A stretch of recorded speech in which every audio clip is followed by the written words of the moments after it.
A very common task within PHP, especially when validating form input, is to check whether a form field has been set.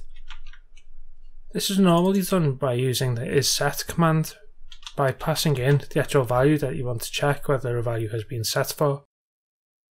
In this case, we're looking for a name, and if a name has been set, we're going to output that name after the word hi. So if we look at our page now and just refresh, we're going to see that we get hi there.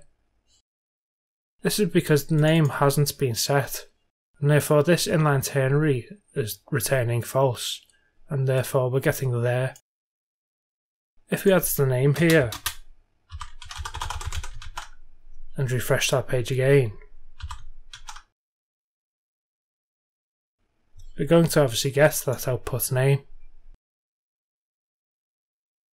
In terms of the code, however, this is quite wasteful. We're using the name variable multiple times on the same line, both because we need to check whether the name has actually been set or not, and then to actually output it. An alternative to this has been created within PHP7, which is the Null coalescence operator. So instead of using the isSet command, we can simply type echo hi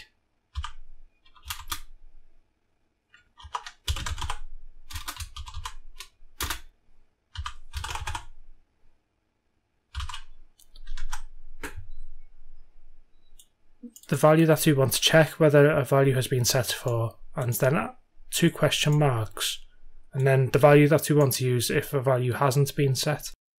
So if we refresh our page now, we're going to get high stretch on both occasions because we have stretch specified in our name. If we delete this assignment and just leave name unassigned and refresh our page again,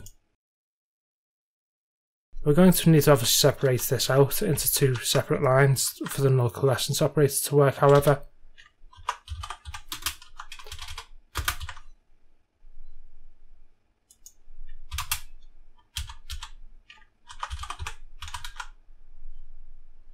And so if we try this again, we can see that we get hi there on both occasions. And this just replicates the exact same functionality as we have up here, except this time we're only using the variable name once, and then providing the output if the name hasn't been provided. So you may be wondering why bother with this new operator, and the answer is simply that it saves time. There is no greater meaning behind the operator, and it doesn't introduce new functionality as much as it enhances existing functionality by streamlining the process. What do you think of this video? Has it been helpful? Have you learned something new?